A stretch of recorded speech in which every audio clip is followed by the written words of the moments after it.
اور ابھی کا زمانہ میں اللہ رحم فرمائے نوجوان، ایک نوجوان کے موبائل میں 4 لڑکی کا فون نمبر۔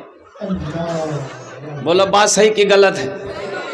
ظہر بعد اس کو ہیلو، ہاں پھتکی ہیلو، عصر بعد ہاں بائے، عائشہ بعد ہاں تو روز پیار کری جو آئی لو یو۔ یہاں کا نوجوان موبائل لے کے لڑکی کا فوٹو لے کے گھومے گا موبائل میں، اب ماں کو بولے گا ایک ریزے بھی آ کر، وہ بابا سے بولی دیے۔ بوڑھا آدمی مزدور تھا، مزدوری نہیں چل رہی تھی، جب بوڑھا ہو گیا نا منڈی پہ جاتا تھا کوئی مزدوری نہیں لیتا تھا، کوئی مزدوری پہ رکھنے کے تیار نہیں۔ 2-4-5 دن بیچارے صبح جاتا تھا شام خالی ہاتھ لوٹتا تھا، گھر میں چھوٹے چھوٹے بچے، ایک جوان بیٹی تھی، باقی بچے چھوٹے چھوٹے بچے تھے۔ تو بیوی پوچھتی تھی شام کو کیا ہوا، کچھ پیسے لائے؟ تو یہ بوڑھا آدمی رو کر کہتا بیوی میں کیا کروں، لگتا ہے کہ میں کمزور ہو گیا ہوں، میں بوڑھا ہو گیا ہوں، میں منڈی پہ جاتا ہوں، لوگ آتے ہیں نوجوانوں کو لے کر چلے جاتے ہیں، مجھے کوئی نہیں پوچھتا۔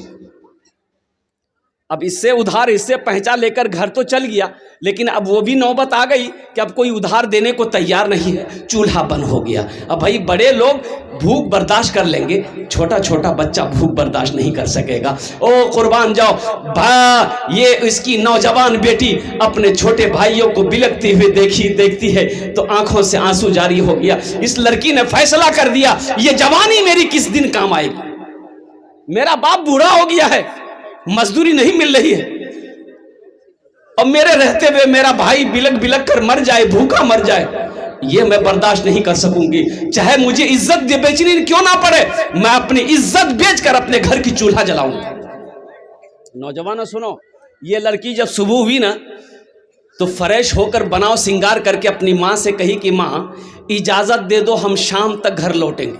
تو ماں پوچھتی ہے بیٹی تو کہاں جا رہی ہے؟ تو اپنی سہیلی کا نام لی کہ ایک سہیلی سے ملنے جا رہی ہوں، شام تک میں آ جاؤں گی۔ یہ لڑکی اپنے گھر سے نکلتی ہے اور قربان جاؤ منیاری کے بازار پہنچتی ہے، اب بیچ چوراہے پہ جا کے کھڑی ہو جاتی ہے کہ کوئی نوجوان آئے گا، میرے حسن کو دیکھے گا، میری خوبصورتی کو دیکھے گا، میری جوانی کو دیکھے گا، ارے وہ گناہوں کا دعوت دے گا، اس سے میں پیسہ لوں گی، وہ گناہ کر لے، اس پیسے سے میں اپنے چھوٹے بھائیوں کا پیٹ پالوں گی، بوڑھے باپ کی بھوک، پیٹ کی بھوک کی آگ کو کدے بجھاؤں گی۔ اور قربان جاؤ یہ لڑکی اس چوراہے پہ، بازار کے چوراہے پہ صبح سے لے کر شام تک کھڑی رہی، لیکن کسی لڑکے نے، نوجوان نے نگاہ اٹھا کر نہیں دیکھا۔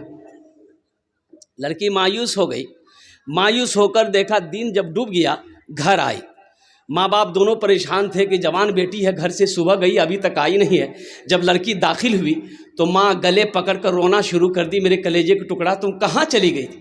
تو وہ لڑکی آنسو نہ پوچھ سکی، وہ لڑکی حقیقت بیان کرنے لگی، امی جان میں تو گناہ کرنے گئی تھی، پیسہ کمانے گئی تھی، لیکن افسوس کا مقام ہے کہ صبح سے لے کر شام تک بازار کے چوراہے پر میں کھڑی رہی، لیکن امی جان کسی نوجوان نے، کسی مرد نے میری طرف نگاہ اٹھا کے نہیں دیکھا۔ تو اس کا باپ روتے ہوئے کہتا ہے بیٹی تمہیں کوئی نوجوان، کوئی مرد غلط نگاہ سے کیسے دیکھتا؟ تیرے باپ نے آج تک کسی غیر محرم عورت کو غلط نگاہ سے نہیں دیکھا، جب ہم نہیں دیکھے ہیں تو میری بیٹی کو کوئی غلط نگاہ سے کیسے دیکھ سکتا ہے؟ اس لیے نوجوانوں اپنی نگاہوں کو پاک کرو۔ ایک بات یاد رکھو، تم پاک رہو گے انشاءاللہ جو بیوی ملے گی وہ پاک ملے گی۔ وہ کیا ملے گی؟ پاک رہو، اپنے دامن کو پاک رکھو، انشاءاللہ پاک عورت ملے گی اپنے نگاہوں کے۔ اور ایک بات سنو، زنا صرف جسم سے ملنے کو زنا نہیں کہتے ہیں، زنا اسے بھی کہتے ہیں، لیکن آنکھ کی بھی زنا ہے، نگاہوں کی بھی زنا ہے، اور نگاہوں، زنا کا جو آغاز ہوتا ہے وہ نگاہوں سے ہوتا ہے، وہ آنکھوں سے ہوتا ہے۔ اس لیے اپنی نگاہوں کو نیچی رکھو۔